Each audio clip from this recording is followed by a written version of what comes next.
You know, that happened, I guess. This is an emergency Locked On Big 12 reaction show. Where's the... You're talking ball with the Big 12 squad, sponsored by Game Time.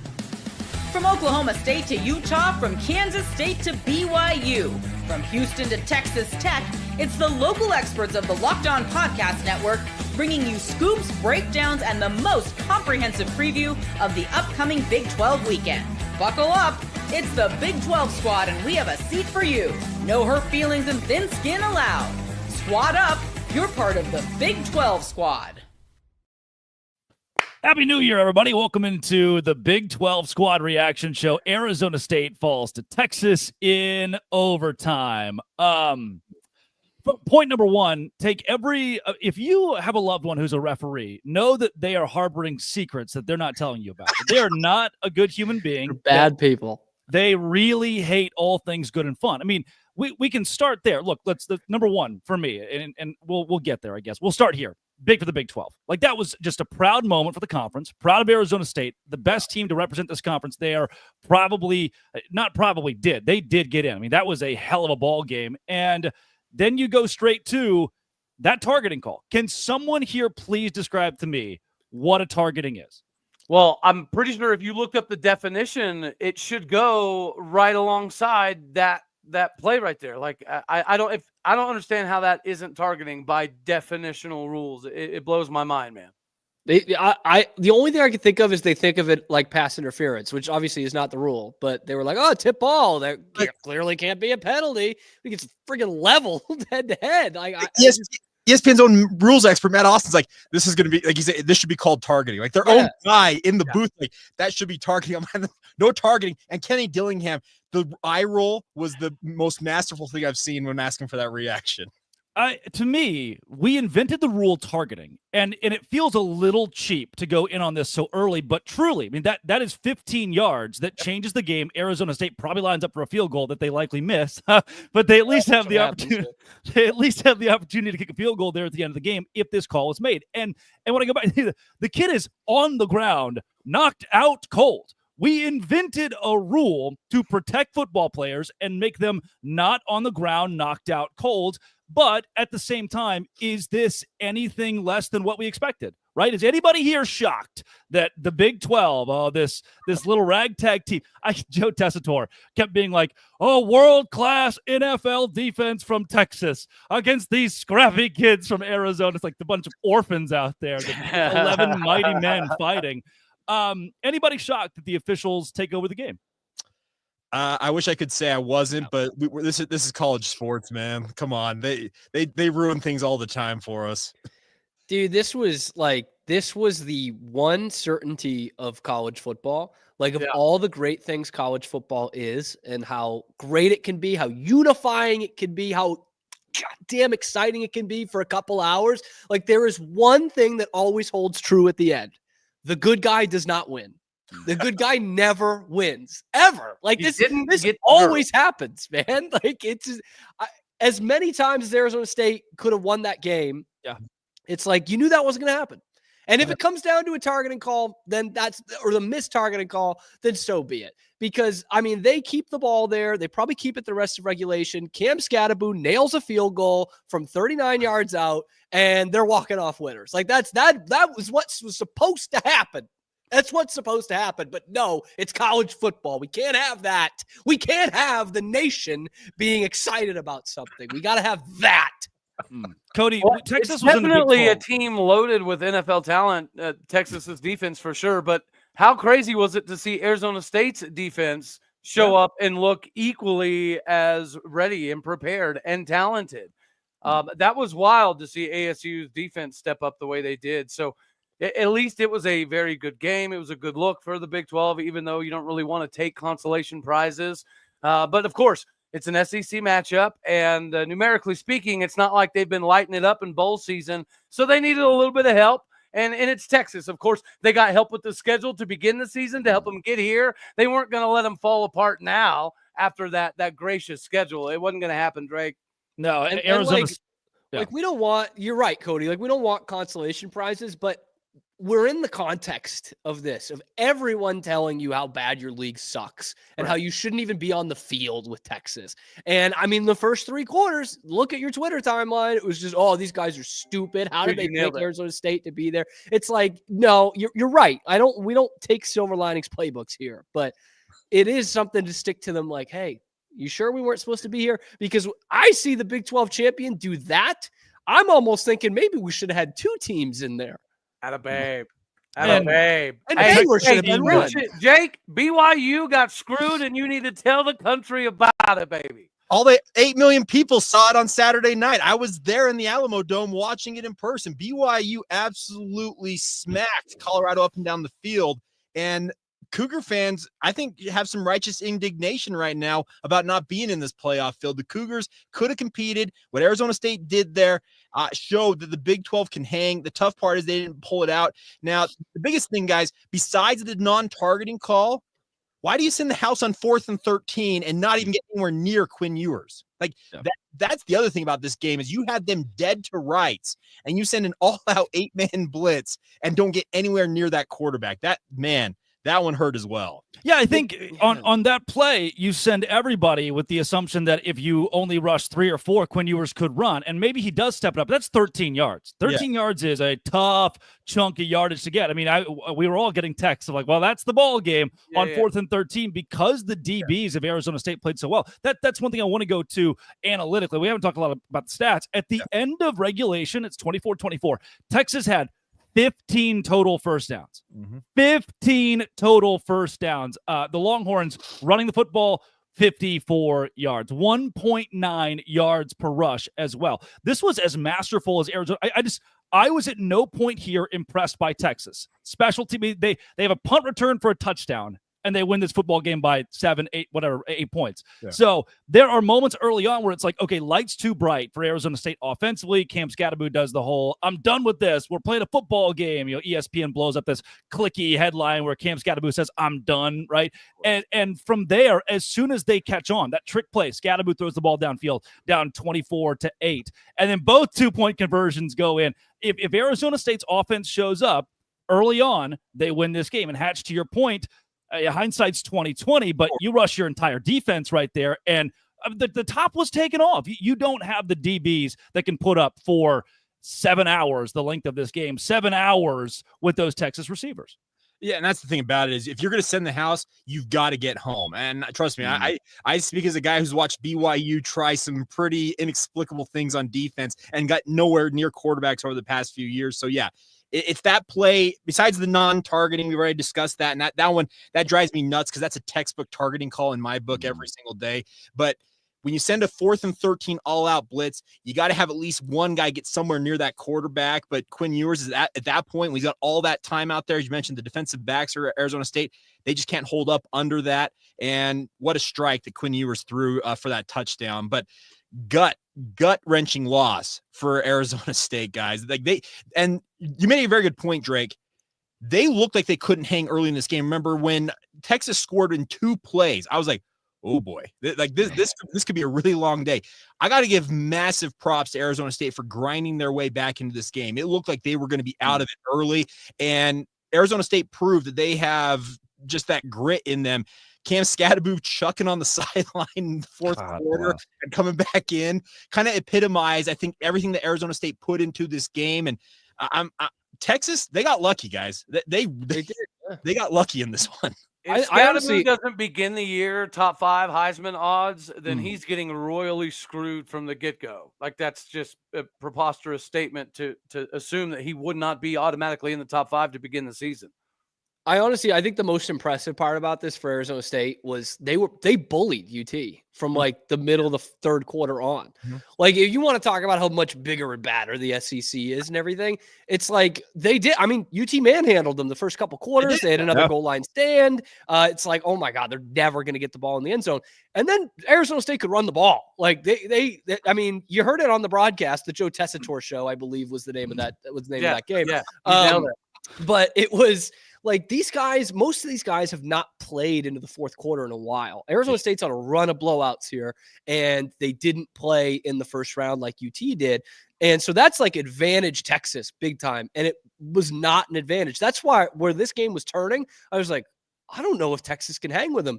And it's kind of like going back to that 4th and 13 is like, you gave him a lifeline there. Like, this is not an impressive Texas offense. Quinn Ewers is not on his best run right now. He made some big plays at the end of the game. I got to give it to him. God, but at the same time, I want to that interception he throws is dog water. Yeah. I mean, I've never once seen Quinn Ewers. He enters overtime, 1 touchdown, 1 interception. That touchdown came with like 8:30 to go in the first quarter, and then he just goes dark. I have never, I don't think, watched Quinn Ewers and thought, man, what a dog. Like, I don't. Sam Levitt was a way better quarterback in this game. He was the dog at the end of the game. Can't continue. I'm sorry.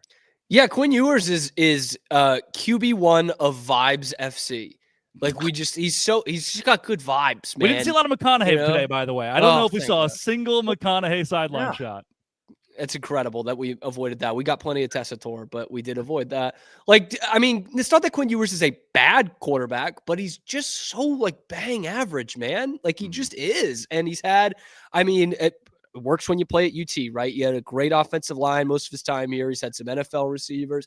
But this Texas team just really just won a playoff game with, like, one good unit today. That defensive line. I mean, that was the only unit that outperformed Arizona State over 4.5 quarters. And even then, Cam Scatteraboo like suplexed himself in the end zone. Yes. Right. That's Big 12 strength, baby. Yes. There's a decent amount of hold my beer moments for Arizona State today. And that's, I think, one of the biggest takeaways for me is, again, we're not taking consolation prizes, but when it seemed like we were going to have another conversation of how the CFP committee got it wrong and none of these games were competitive, it felt like that was happening. And you guys alluded to it earlier. According to social media, the jury of social media, the game was over. The Big 12 should have never been here. So it was amazing to see some of that kind of go silent there towards the end of the game. But the crazy part is, after the beginning, you wanted it to be competitive, right? You wanted the Big 12 to have a good look and make it competitive. But then when it goes down the way that it does, it's almost more soul-wrenching when you do make it that close and take it to overtime. And it felt like Arizona State was hanging on in moments they really shouldn't have been. So that makes it even more heart-wrenching when it doesn't kind of in the way we want.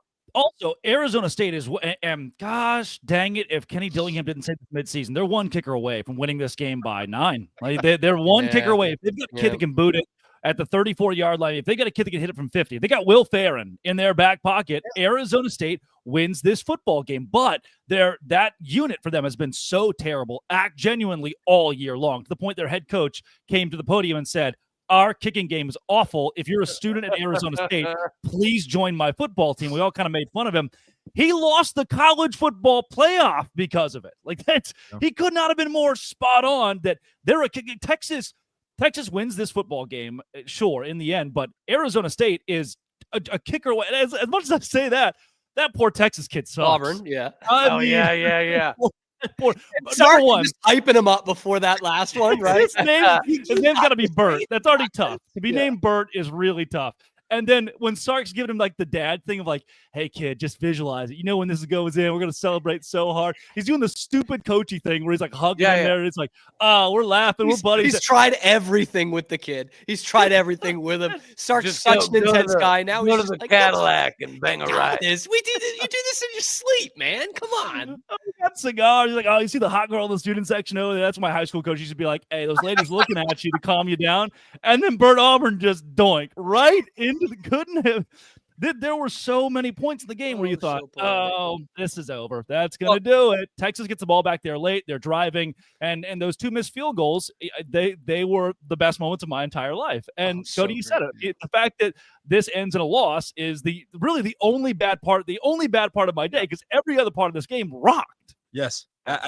Here's the thing. When you watch Texas miss those 2 kicks late, I was like, okay, Arizona State's got a team of destiny feel here. They're going to come through in the end and pull this off. So I will give credit to Texas for bouncing back, because when you have a kicker of Bert Auburn's notoriety, Bert, that name's still awesome, by the way.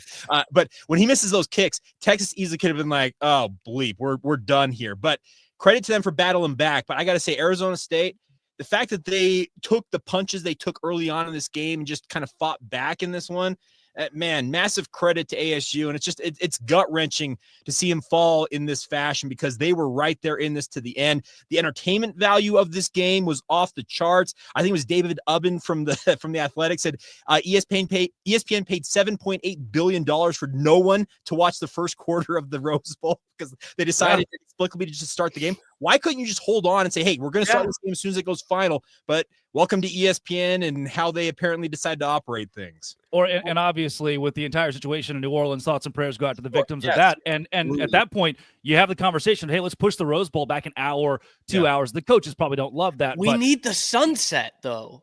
Yeah, you'll still get Drake, we need the sunset. And ESPN I don't even know if that stadium has lights. That place is a dump. I've been there. The Rose Bowl has lights. I've been under the lights before. I can say that Pasadena is a dump. Also, the Rose Bowl stadium. Can I bring up too that yes, you can, Cam. Yes, you can. I think in the fourth quarter, Sark might have lit something under Arizona State. I think he disrespected Arizona State in the fourth quarter because may I take you back when Texas finally scores a touchdown for the first time since the first like 6 or 8 minutes. Yeah. Quinn Ewers goes in before the extra point is 23-8. And they send the PAT unit out there. And I'm like, this is interesting. You could go for 2 the way you're running the ball right now, or not running the ball, but the way you're kind of getting what you want in the trenches. You can go for 2 here and put this thing out. 3 scores. Yeah. It's done. And then there's that other thought of Arizona State has not gotten in the end zone yet. Now they got to do it twice and get 2 2-point conversions after a goal line stand. I think that's what they went with. And they they kicked the PAT. And it gave Arizona State a lifeline. I mean, I know we're all about being aggressive and everything, but I think you put a ton of I think the conservative choice there is the 2-point conversion, to be totally honest with you. I think that's if you don't get it, then you kind of put that upon yourselves. But to not go for 2 there, that's what allows this thing to go into double overtime. Yeah. Also giving up those 2-point conversions too. And just doink it. I mean, come on. This is your moment. You can be the star. And then Tassitore keeps being, he's the greatest kicker to ever walk the earth. And here he comes. They're going to set him up in a perfect spot, just like he likes it. And then he doinks it off the upright. Coming up, Cam Scatterbo. Let's go through his stat line and talk about how the Texas defense, number 1 against the run in America, was dog water today against Arizona State. This is the Locked On Big 12 squad. Little reaction to Arizona State, Texas in the college football playoff. Today's show is brought to you by FanDuel. FanDuel is where you go. College football playoff is not over. You head over to FanDuel right now, and you can bet $5. If it hits, you get $250 in bonus bets. Yeah, that's exactly. And you can live bet as we're speaking, if you're watching it now, on the Rose Bowl between Ohio State and Oregon, picking who you think is going to win on FanDuel, America's #1 sportsbook. Download the app today. You can pick which players will score a touchdown, how many points the team will score, and so much more. FanDuel, many ways to pick up a W for you. Visit FanDuel.com to join today. FanDuel.com to join today. $250 in bonus bets if your first $5 bet hits. Make every moment more with FanDuel, an official sportsbook partner of the NFL.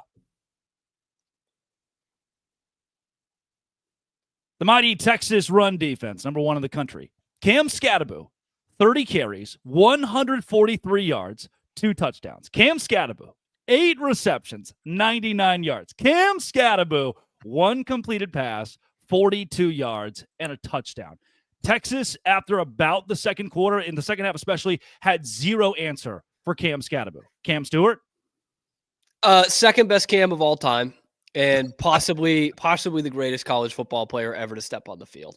Like, look, Stovall will throw out that 88 Barry Sanders season, and like that's great. It's old news. Cam Scatterbo is the best player to ever play college football. Did Barry Sanders do it in a playoff game? I don't think so. No, it was like he was the only player on the field for a bit of that game. Like he does the puke and rally. We all do it on New Year's Day. He's just like every one of us. He went out last night. Atlanta's a crazy place. Pink Pony Club.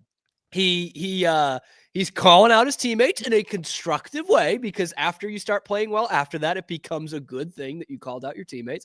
And just like, I mean, just for lack of a better term to bring Darren Sharper into this, because I don't want to, put the team on his back. Just put him on his back. That vaunted Texas front. No answer after the halftime when ASU got stronger and UT got weaker. Yeah.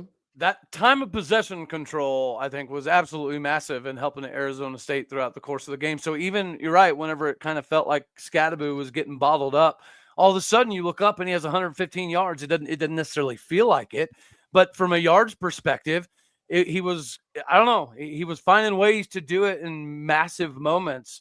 Without Cam Scadaboo, I don't know that this is much of a close of a game, not to diminish what Sam Levitt and the defense did.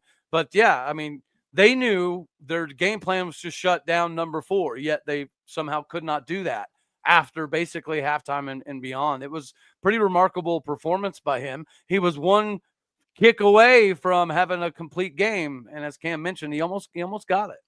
Yeah, I mean, he had more scrimmage yards than Texas pretty late into this game, 213 to 210 at one point. And what I need to be known, he was the best player on the field.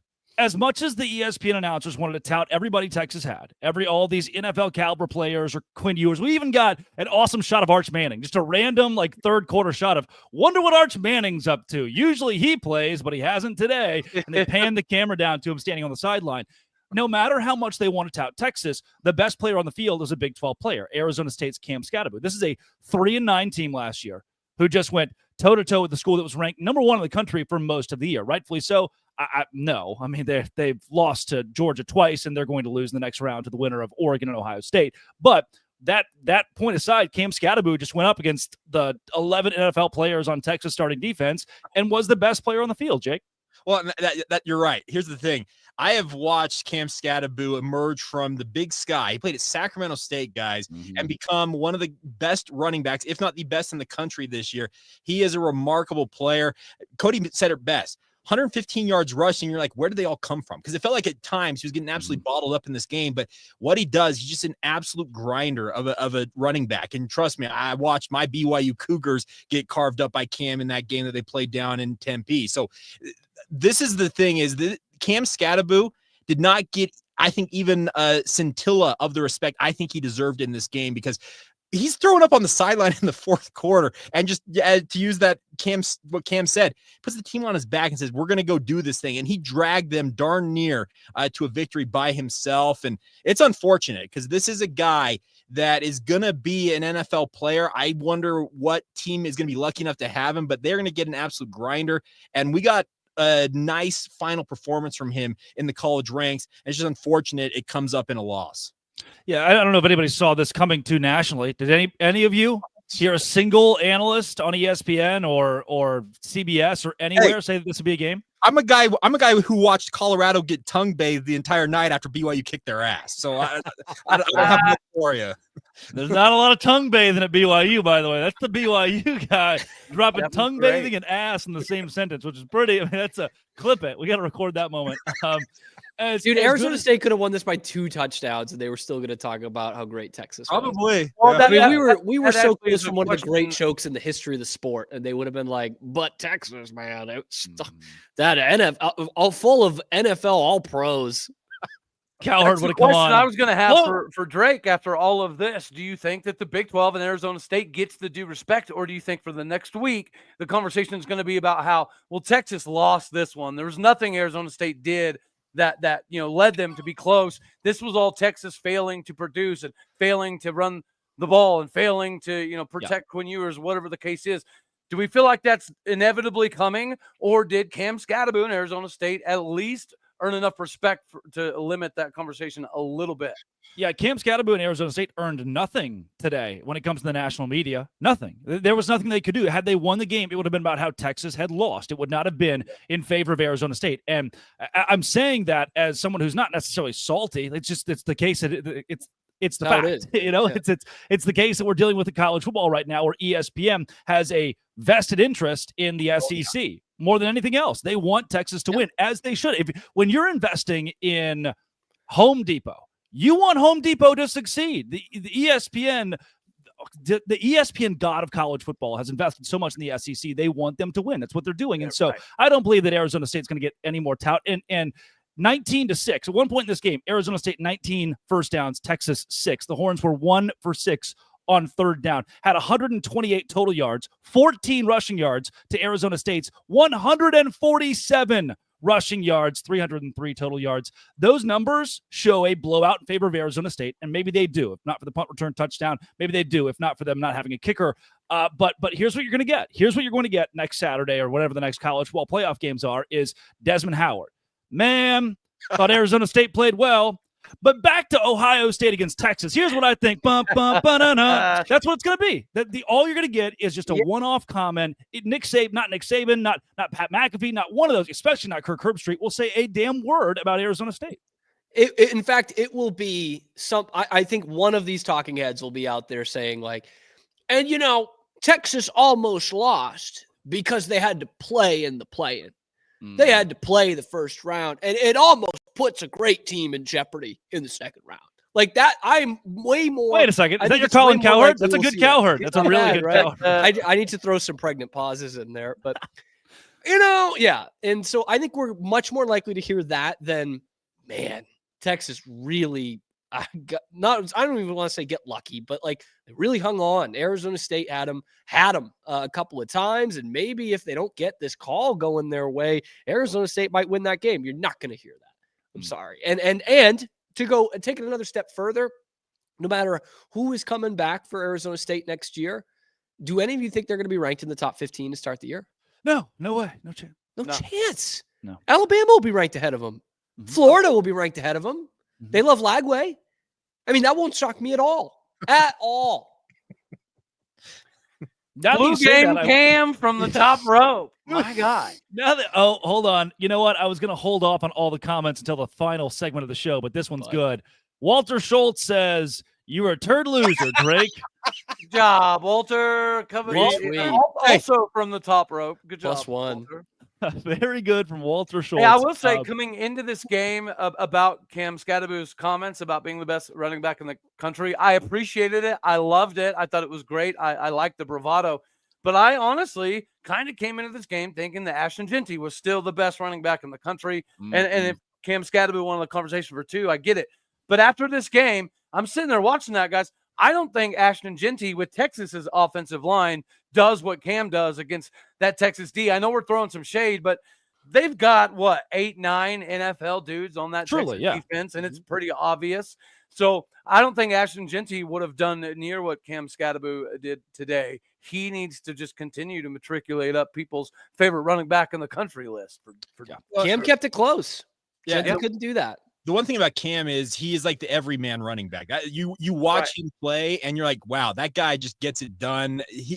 He's a fun player to watch. He just churns his legs. That touchdown late, I know that his offensive lineman helped him get in the end zone, but he took on a 330-pound nose tackle and essentially just said, yeah, no way. I'm not going down here. We're getting in the end zone. And it just showed the heart this guy has, because he was throwing up 20 minutes before that on the sideline. I really love how the sideline report, was it Rutledge? Was it Laura Rutledge? It wasn't Rutledge. It was Taylor. Trust me, I would remember if it was Laura Rutledge. It was not. Was it Taylor? She comes over at one point. She goes, "Cam Scadaboo has been throwing up on the sideline," and then it's like Tessitore had never heard the word "throwing up" live on the air because he kept saying things like Cam Scadaboo was sick to his stomach. Oh yeah, no, actively Tessitore wouldn't say to his stomach. The man was vomiting, and now Cam Scadaboo has tied the game. Can you go do WWE Raw instead of our good friend Joe? Should, man. Yeah, Tessitore should. Locked on pays all right. Raw. Now, the amount of people who love Tessitore's Georgia Tech game, where every single play was the world-beating Super Bowl. Here it is to win it for Georgia. Georgia is in the playoff. So much.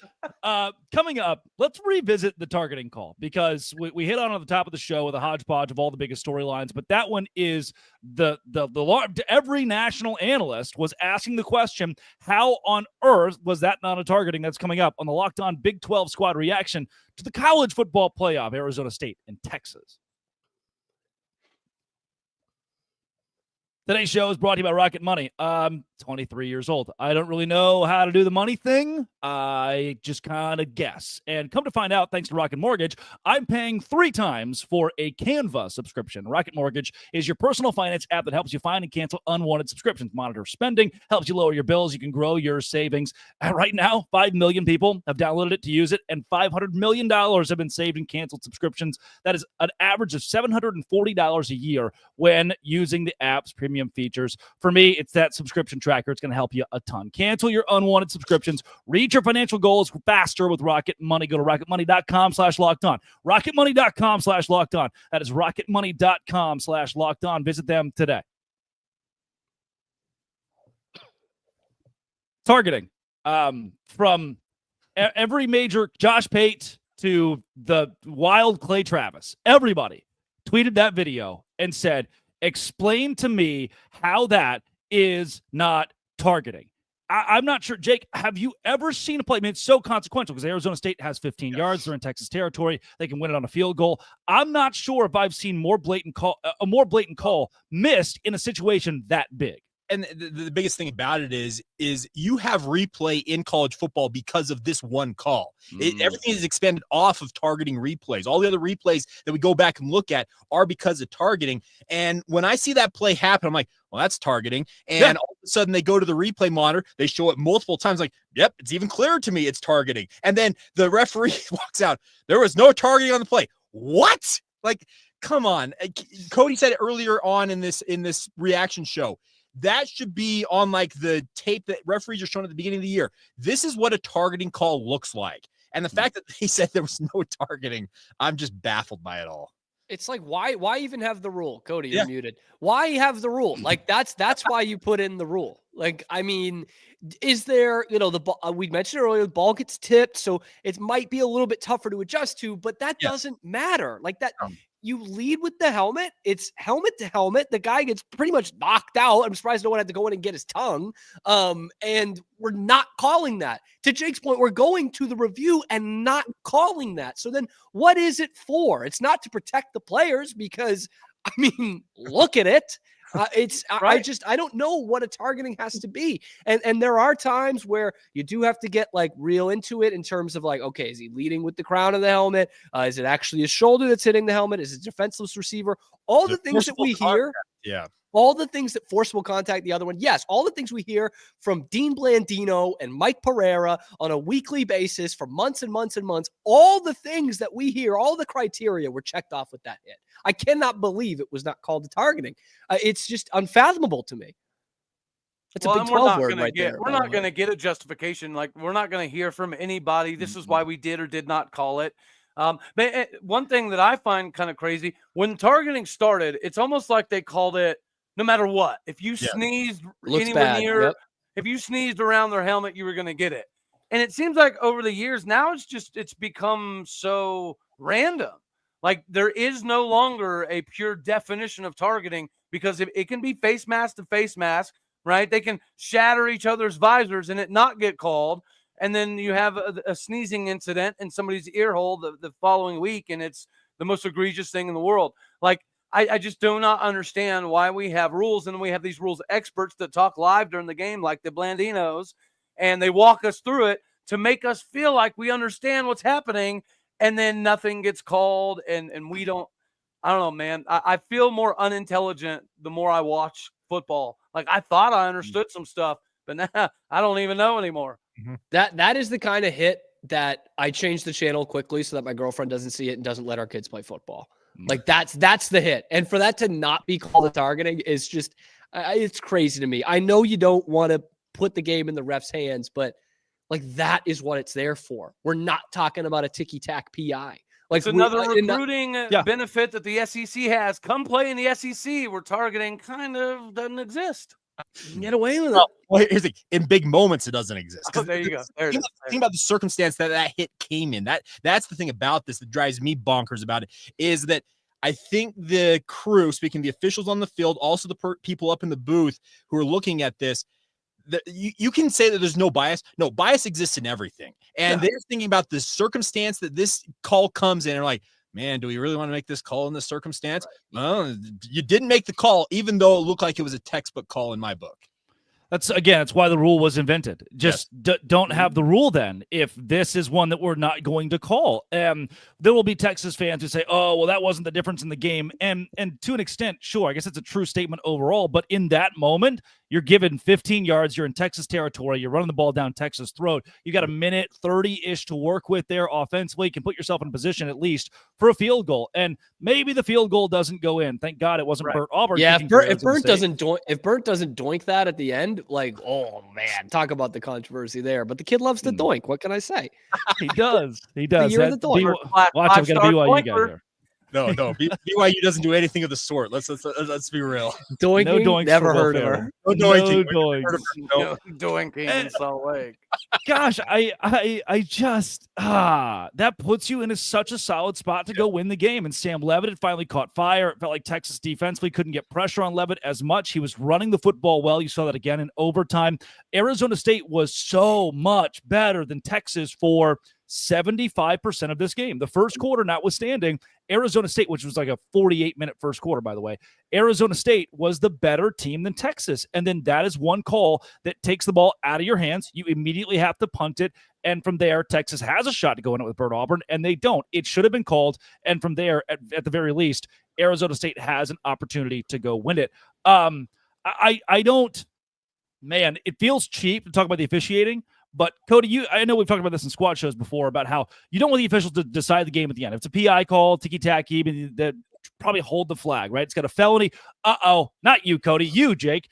Felony, not a misdemeanor. Remember the BYU-Utah game? That was the big point of conversation. Pass interference, no pass interference. I think that's a lot different than a targeting call that these guys could have reviewed for 6 minutes if they wanted to. Well, that's the thing about this is this is a call that they want these hits out of the game. That's what, when they created this rule, they said, we want to legislate these hits out of the game. That kid was on the field with the trainers, and I'm not sure he even knows where he's at right now. Like he got absolutely clobbered.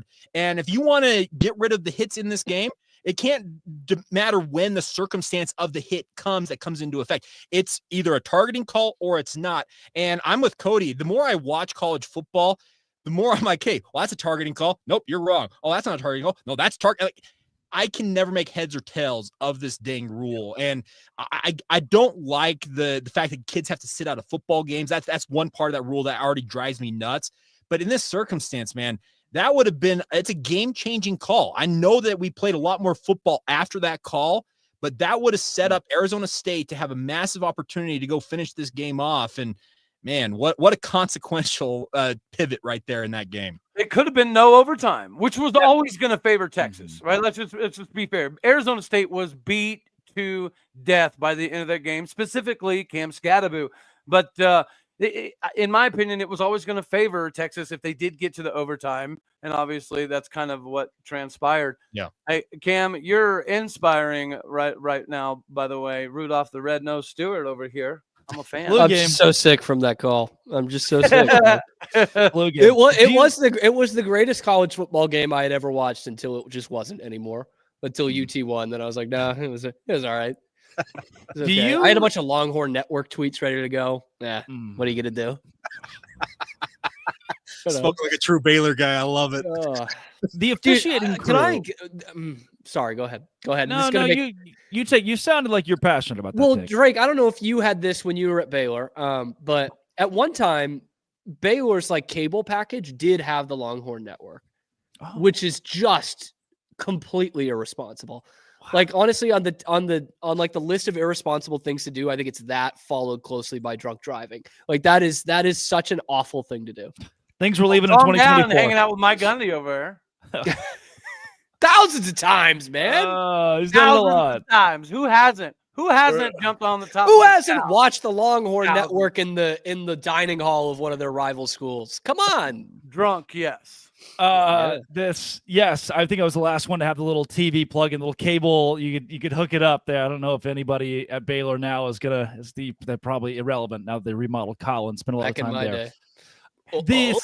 This officiating crew. It is the all-girls dorm. The officiating crew they were Big Ten. Do you think, Cam, that they knew the significance of having the Texas Longhorns in this prestigious college football playoff advance? Do you think those Big Ten officials had an idea what it would be like to not call this targeting and what that would mean for the sport? I think someone let them know before the game, of course. But I think it was made pretty clear to them what it would be like to have an Ohio State or Oregon versus Texas matchup in the Cotton Bowl, by the way, rather than one of those two teams facing off against Arizona State, who couldn't even sell out their allotment at AT&T Stadium at the Big 12 championship. I think they had an idea. We had the People's Big 12 championship Saturday night and an out game. So, by the way, BYU beats Notre Dame. By the way, ooh, look at you go, Cam. Texas and maybe Penn State. And maybe Texas. And maybe Texas. Yeah. I'm not scared of not Texas. that those teams didn't deserve to be there. I don't want to get into that, but BYU beats those three teams. Not to give and not to give too much credit to Texas here for last year what they did, but remember when they boat raced Oklahoma State in the Big 12 championship? Nope. I know not what you speak of. If this is your quasi Big 12 championship, right? If Texas gets their opportunity to play the one final game, I mean, this was on paper an Arizona State football win. Again, if you read the stats, when I say dominate, Arizona State dominated, again, 75% of this game. You read the stat book and you say Arizona State won. Also, I said I wouldn't get to comments to the last segment. Jay Day, also a wild name, says, Draco Drake, don't get quiet now. You talked all week. Hook 'em. We've been live for 41 minutes. Yeah. Sorry that I've been so quiet. What quiet have we been? We've been chirping for over 40 minutes here, y'all. That's on us. That's on us for going live and not saying anything. Jake, have you checked your connection, sir? Just all the headphones plugged in. Okay, can I? And we've been talking a lot about the targeting here. There's one other call to me that I think it's the one game-changing play. It's 4th and 13, and I can understand the thought process from Arizona State. Like, we're gonna go get this guy. I know that some coaches, they're like, hey, we're gonna go get this guy. But when you send 8 guys and you get nowhere near Quinn Ewers, man, what a consequential thing to have that play, because Quinn Ewers, to his credit, threw an absolute strike for a touchdown on that play. But when you send 8 guys, you've got to have somebody get home, and to have all 8 guys get nowhere near the opposing quarterback, man, that's a tough one to stomach if you're an ASU guy. And it's not like you weren't stopping them. Oklahoma State fans can't talk about zero coverage to blow a game. Like, we just can't. I can't. I'm gonna mute myself again. Oh no, not you, Cam. I was trying to save everybody. No, it's not like you weren't stopping them too. You know what I mean? It's like I again with bowls, and I guess playoffs would fall into this too. Like, I like get ballsy. Clip that. Well, but you were stopping them for so much this game, specifically in the pass game. Like, I'll give credit to Quinn. The next 2 passes are tremendous. They're great plays, and it wins the game. But before that, they were having a ton of trouble down the field, like a ton. And you get them in a 4th and 13 with that offensive line that had just false started after giving up a TFL the play before. Like, to me, you put 8 in coverage almost. I think we're giving too much credit. I think we're giving too much credit here to Quinn Ewers, because those were 2 passes to 2 pretty wide open guys in the end zone. Sure. I mean, there are blown coverages on both of them. Those guys are not touched. They've beaten any safety help when there really wasn't much on each of those. But the other one was the tight end in that second overtime period. Both of those are about the easiest passes Quinn Ewers has probably ever had to make. And the rest of the game, I was like, did he bring the Tito's with him in the Gatorade trough? What is he? I bet it's so frustrating to be a Texas fan and have to watch Quinn Ewers suit up every Saturday, just watching Arch Manning on the sideline thinking, that's why there's all these rumors that whenever this ends for Texas, Quinn Ewers is jumping ship and it's going to be Arch Manning's team. That's why those rumors exist. An NIL agreement to get him out of Austin. Please. A buyout. We'll buy him Lamborghini, out. Like a new one. One with some Quinn, what would it take for you to go away? if there's one positive I will say about Texas is, for a decade we heard they're back, and they would have 7-8 win seasons kind of, thrown in there. But they always failed to close games out, right? That was Texas' problem, even though they were always athletically more superior than everybody else. If you made it close in the 4th quarter, you were probably going to beat Texas because they weren't very mentally strong. That is something that Sarkisian has brought to Texas. that I will give some credit for. They used to fall apart to close games out. Yeah. Under Sarkisian, they do kind of find ways to win games in the end, which they did not do for the last dozen years or so. Well, they had to get out of the Big 12 to do that, to close that out. Yeah, literally, like their last game is a Big 12 team. They don't close it out. They lose it at the goal line, and then they go to the SEC, and all of a sudden they can close out games. Also, Texas got the easiest SEC schedule possibly in existence. They played no one this year, and the only time they did play someone, Georgia, they lost. Here's the debate. Is Texas the Indiana of the SEC? Because those two schedules, man, those were cakewalk. They might be. They might be. And if you're Texas, like, from the standpoint of a Texas fan, okay, this is obviously, I love the Big 12, and I do think Clemson's a decent football program. But if you're a Texas fan, who have you beaten? Who have you beaten? Arizona State's a very good football team. Cam Who have they beaten, Paul? But if you're a Texas fan and you're out here like, oh, I'm gonna blow up this live stream's comment section because we just beat Arizona State. Like, yeah, we have always understood that Arizona State, I say always, last 6 weeks have understood this is a buzzsaw, a very good football team. Texas fans, you were laughing. 8 hours ago about Arizona State, saying this is good. You were laughing in the first quarter, saying, I mean, I had filling up my comment sections already. Oh, this is a hot, this is a cold, and now what? And now you're just lucky to get out alive? Are you really that excited? Who have you beaten this year? Coming up, let's do the worst thing I could possibly suggest and read the comments. This is a reaction to Arizona State and Texas with a Locked On Big 12 squad, the college football playoff. Before we get to those comments, many of which will make me lose even more brain cells, and I'm running out, today's show is brought to you by FanDuel. FanDuel's the number one spot to go. Right now, if you're watching this live, Oregon, Ohio State are on. You can bet on Oregon live at FanDuel.com. And if your first $5 bet hits at FanDuel, you get $250 in bonus bets. That's right. NFL playoffs, NFL regular season, college football as it wraps up. There's no better way to pick up a W than going to FanDuel. You can pick which players will score a touchdown, how many points each team will score, and so much more. Visit FanDuel.com to join today. FanDuel.com for your chance at $250 in bonus bets. Make every moment more with FanDuel, an official sportsbook partner of the NFL. Visit FanDuel and do it today. So the comment section has been absolutely blowing up. And let's start here. Incoming 2 says, one statement made after Clemson game by ASU fans being better than Clemson. I totally agree now. Can we solidify that the Big 12 should be placed way higher than the ACC, especially given their bowl performance? At this point, that feels objective. Yes. Yeah. Well, you could even right now say the AAC should be considered above the ACC, and that would be a valid statement. At Mike Oresco wants to pay you some extra money there, Cody Stovall. All right. Nice. I think the Big 12 has solidified itself, even with, I was about to say even with Florida State and Clemson, but holy hot mess Florida State was. The ACC is not a Power 3 conference. Got it? Good. Yes. That'll get them. There? Huh? They'll like that. This one from Nick V. This is one of my favorites we got today. He paid us $5. I don't even know how you can do that. I saw that come through. The YouTube thing. Nick says, TDS, Texas Derangement Syndrome. Here is $5 for all the mess Troll has talked about Texas the past 2 years. Go buy some Pepsis. Bye. Maybe the greatest part, Nick, what did you major in at Texas? Maybe the greatest part of this entire thing is go buy some Pepsi's.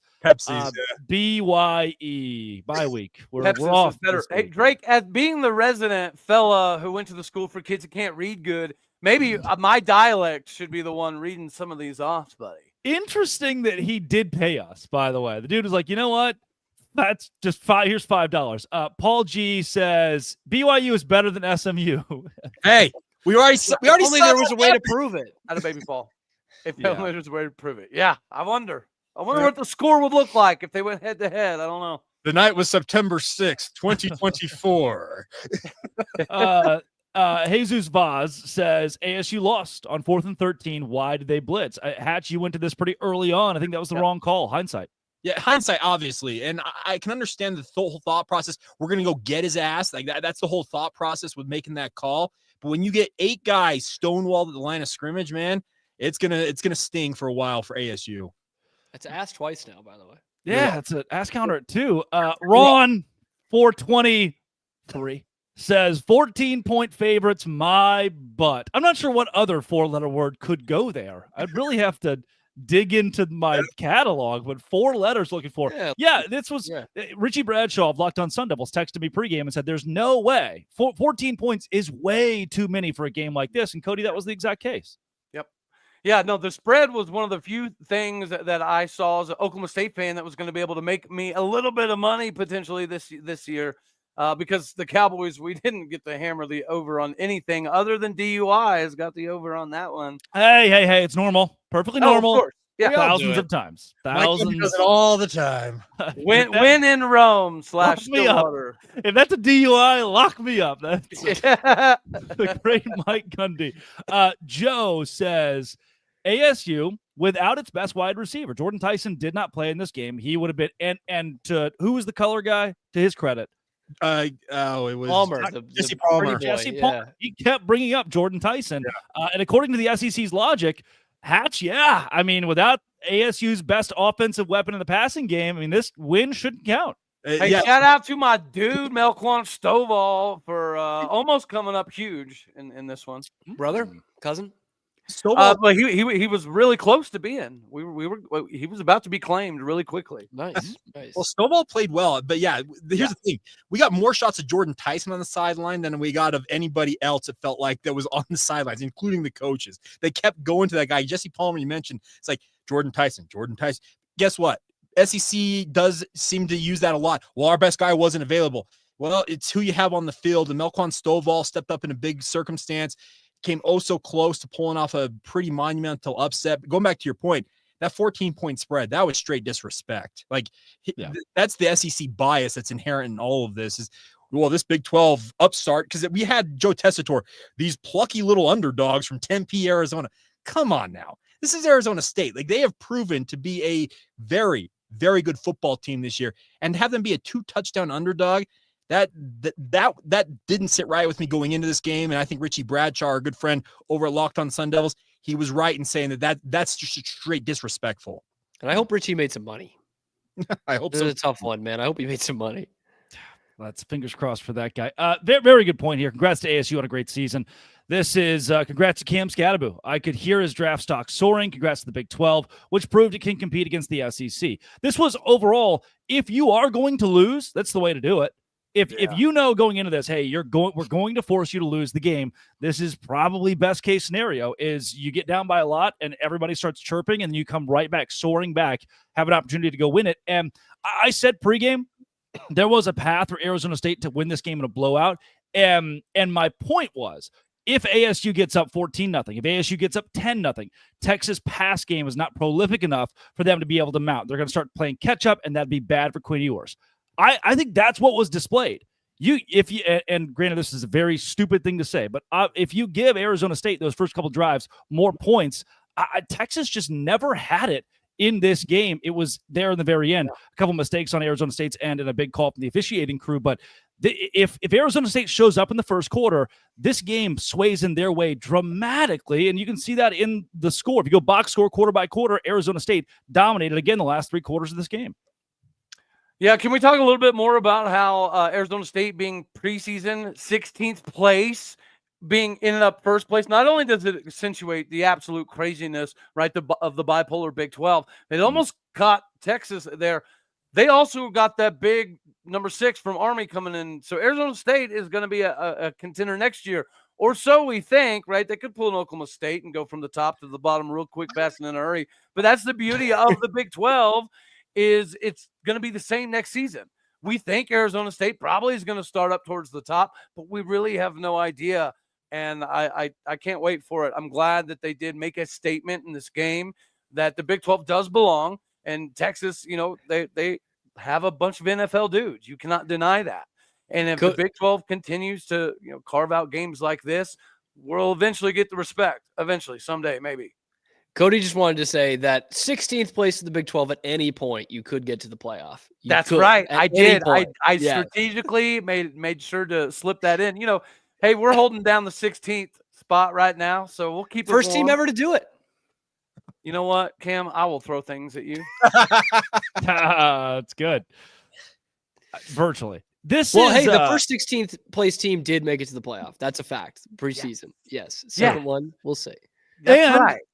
Coming up on Locked On Big 12 this week, thanks for the segment idea. This proved the 12-team playoff. We finally got proof that this is, Arizona State would have been ranked. If we changed this format, Arizona State would have been ranked probably 11th, seeded 11th, 10th, somewhere in there.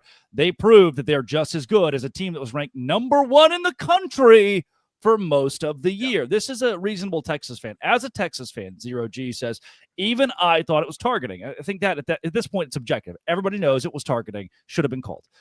Follows. But then we missed a field goal. Karma. Either team could have won it in overtime, but Quinn finally got hot at the right moment. As a fan, I'll take it. I think it's a good assessment. I mean, we will continue to go back on this call, but if you're Arizona State, you did have your shot in OT. Those are throws that Quinn Ewers will show NFL talent evaluation. Like, look at this throw that I made. Those throws late in this game, he did get hot at the right time.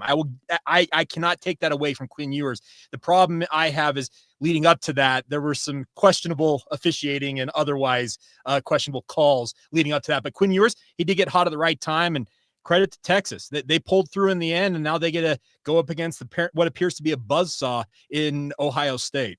Oof. Well, hey, Drake, since you plugged yourself, I do want to give you a shout out. The episode you did talking about the downgrading from players going from Texas to BYU and some of the articles that were written. FYI, dude, I thought that was a phenomenal piece that you did. And make sure that you continue that with your buildup of this conference. We got another one of those, Drake, by the way. I don't know if you saw that happen just a couple days ago. Yeah, and there are a lot of Texas fans I see in the comment section here. Shocking that they have nothing better. Isn't Locked On Longhorns live? And a lot of those cats are talking about how strength of schedule for Texas was so much better than Arizona State. One of the big metrics for strength of schedule is your player grades, your player evaluation. That's how you grade a lot. It's like preseason, you're the number 9 team in the country. Why? Because you have X amount of athletes that are graded 4-star or 5-star or have this 24/7 rivals, ESPN. And some of those are paid to, like, you're paying for your grade. A lot of times money's involved in this. And the other thing is, if Georgia offers you, you're boosted. I've seen it with a ton of BYU guys, Baylor guys. BYU's the first one there. Oklahoma State's the first one there. The second Ohio State offers, they're magically a 4-star now. Yep. That's weird. And in the portal, we just watched Colorado, Mikael Green. He transfers from Colorado to Alabama, goes from a 4-star 90 overall to a 4-star 90 overall. But then BYU brings a kid in from Alabama to BYU. He goes from a 96 overall per 24/7 to a 95 or 85, I should say, overall. Yeah. And that factors into strength of schedule. So Texas, truly, what we just saw, Arizona State would have beaten every team that Texas beat on their schedule this season in the SEC. And I do think that should be taken into account, that strength of schedule is based on a fake metric people are paying for, and that random analysts are judging what your strength of schedule actually is. Vancouver Landlord says games shouldn't have been close. Yeah, I mean, I'm reading the box score here, and the Texas Longhorns had 17 first downs to Arizona State's 29, so you're right there. Texas 5 for 13 on third down. That's not very good. Texas 53 rushing yards. So, guys, I would agree with Vancouver Landlord. This game should have been close. Arizona State probably should have blown it out. Yeah, guys got to be rich, man. Vancouver's an expensive place to live. It is. That's all I got to say. Thank you. My God, dude. We got more money coming this in. Ohio State game. Whew. Do we have more money? Oh, from Bees. There it is. Bees.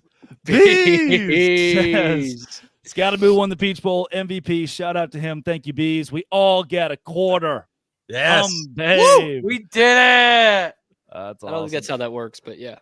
Yeah, I'm not sure if we could speak highly enough of Cam Scatterboo. That was from the Arizona State standpoint, and whether or not the Big 12 can compete with the SEC. That's the biggest takeaway for me, is Cam Scatterboo being a man amongst boys. He made Texas look small and puny and tiny, not only throwing the football, but also running the football. Yeah, it's nice to know that a Big 12 member won the Heisman Trophy. It's even better to know that we should have had another dude at least sitting there in New York that should have got pretty close. Because, again, Ashton Genty, does he do any of that against that Texas defense? I don't see how. He dang sure doesn't do it with Boise State's offensive line. No. Before we wrap this thing up, I just looked at the score for the first time. Is my $50 bet on Oregon not? Yeah. It's not Jimmy gonna hit? Carter, brother. It is. O.J. Whoa. Simpson, Whoa, Cam. Yeesh, man. Carl Weathers, just Oh. that is wow. What is Should happening? Michigan have been in the Pasadena? playoff? Oh, Cam, come on, man. Alabama this is should have been brutal. in, and Boise and BYU should have sniffed it. Alabama should have been in. So with this, we not only get to see UT win a game, but now we can't hold over Oklahoma that Oregon was going to win the national championship with their quarterback that they ran out of town for a guy that left a year later. Yep. We can't even have that. Yeah. Like, this is college football. Is that game really that far out of hand already? 31-0. Oh my! Yeah, we're That's what I said. almost halfway through the second quarter. Almost. Jeez. This was the second most watched live stream and a part of the Big 12 squad and the Big 12 squad network family of shows. The first one being BYU and Utah postgame after Mark Harlan's comments at the podium. But can't thank everybody enough for not just joining and commenting. Thank you to all the Texas fans for being a part of this. Jake Hatch, Cody Stovall, Cam Stewart. Jake, where's the best place folks can find you? You want more BYU takes? Check out Locked On Cougars, wherever you get your podcasts. Also available on YouTube, like this fine program. And if you want to follow my thoughts on all things BYU, Locked On Cougars on any social media platform. Cameron Stewart. We're going to do some glazing of LSU tonight to cap off the Texas Bowl debacle. I've had a great LSU following the last couple of weeks. That's on Locked On Baylor at Real Tigers. And next, we will pivot to why Baylor's going to be in the CFP next year. So you don't want to miss that. Good. Cody Stovall. Yeah, you can find me streaking in the quad in Stillwater, America. That's it. That's all I got. God. Bring your binoculars. And tweezers, please. I should have done. I appreciate assistance. I went to the Avid Brothers last night for New Year's Eve, and I really should have given up. From Rockland, Massachusetts, give it up, Kara Stewart. Yep, 100%. Nobody clapped. Yeah. Guys, Arizona State falls by 8 in overtime against Texas in this game, though they dominated everything in the stat book, and a targeting call or no call at the end of the game decides this thing. This has been, and always will be, thanks again to Jake Hatch, Cameron Stewart, and Cody Stovall for making us your first listen every single day. Find more of our content tomorrow. We'll all have shows, I believe, if we do our jobs correctly, coming out tomorrow morning. This has been, again, and always will be, the Locked On Dose Grande Squad.